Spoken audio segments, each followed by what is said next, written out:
En direct des marchés, c'est avec Mathieu Serron, trader et fondateur de Galileo Trading. Bonjour Mathieu Serron.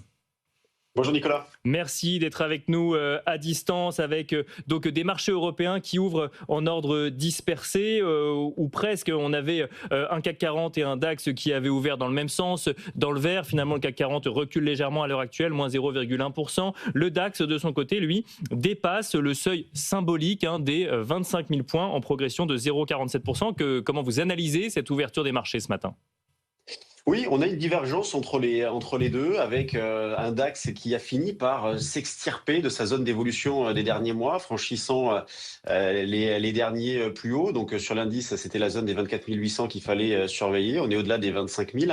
Et pendant ce temps-là, on a un CAC qui cale toujours dans la zone des 8 250, 8 300, niveau que l'on teste depuis plusieurs mois. Et pour en revenir au DAX, lorsque on applique la théorie des rectangles en analyse graphique technique, on avait une zone d'évolution entre 7 et 8% depuis plusieurs mois, niveau que l'on peut reporter au-dessus des 24 800, ce qui nous ferait une cible théorique de 26 800. Alors attention, je ne pense pas que ça soit un long fleuve tranquille non plus, on aura peut-être un petit peu de temps, mais en tout cas, on a une nouvelle impulsion haussière qui a été déclenchée sur le DAX, portée notamment en début de semaine par Rheinmetall qui a flambé, mais avec les grosses capitalisations qui se comportent bien, à l'inverse du CAC où on a des grosses capitalisations et notamment des valeurs du luxe qui piétinent plutôt pas mal. On le voit encore ce matin, elles sont parmi les plus fortes baisses. On n'est pas sur des mouvements d'ampleur, mais elles n'aident pas l'indice français.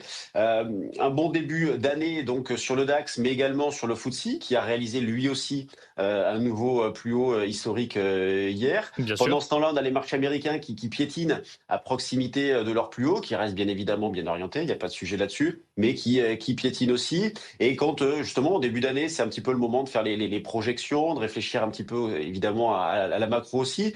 Et il y a plutôt de quoi être optimiste avec une année, donc 2026, qui devrait encore tourner autour des triptyques valeur tech, économie US et taux d'intérêt. Et d'ailleurs, en ce qui concerne l'économie US, on va avoir plusieurs statistiques aujourd'hui et notamment l'enquête ADP en début d'après-midi et l'indice PMI de non manufacturier de l'ISM à 16 heures et bien évidemment vendredi les statistiques du chômage aux États-Unis qui est la statistique la plus importante de la semaine.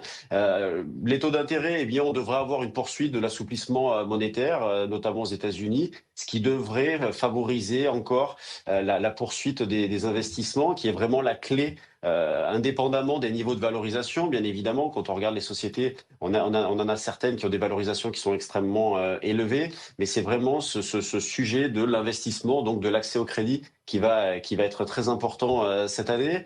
Même si je suis optimiste sur l'année, je pense que voilà, on va avoir des phases de nervosité avec des phases de déception, parfois même de doute, comme on l'a eu en fin d'année dernière. Et moi, dans cet esprit-là, justement, lorsque nous aurons ces replis-là, là, je vous donne le cadre un peu global Bien de sûr, ouais. travail pour l'année. Mais quand on va voir ces replis-là, eh bien, ce sera, selon moi, des occasions d'acheter, donc dans des optiques un petit peu plus longues.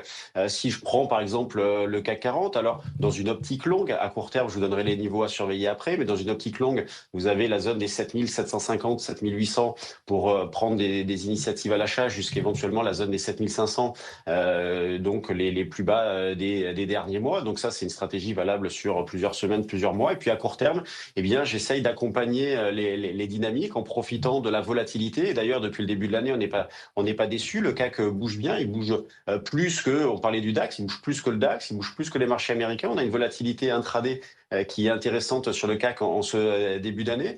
Donc moi, ce que j'essaye de faire à court terme, eh bien, c'est d'acheter sur des replis. Là, nous sommes actuellement sur les 8240 sur le futur échéance janvier. Mais on a un petit support autour des 8215,20. On en a un autre sur les 8175,80. Pour l'instant, moi, je privilégie plutôt celui-ci qui a bien fonctionné hier, niveau sur lequel j'ai acheté et qui a bien fonctionné hier, donc plutôt les 8175,80. Et ce qui compte dans ce genre de situation-là, c'est à partir de quel niveau on aurait une invalidation de ces achats-là. Pour l'instant, on a une zone support intéressante à court terme à surveiller autour des 8080, 8100 points.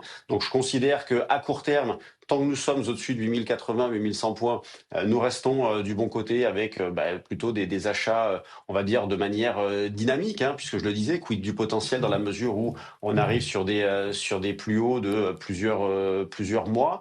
Et puis, je finirai aussi par ça, si vous voulez bien, par les cryptos, avec un bon début d'année également, hein, du côté des cryptos, avec notamment sur le Bitcoin, un signal d'achat technique qui a été déclenché en fin de semaine dernière, qui a confirmé, et maintenant on se heurte tout de suite à la grosse zone autour des 95 000 pour envisager une amélioration un petit peu plus durable. Donc, pour ceux qui s'intéressent donc au Bitcoin, surveillez les Merci. 95 000. En dessous, on reste plutôt encore, on va dire, du mauvais côté d'un point de vue moyen terme, et au-dessus, on aurait eu un début d'amélioration.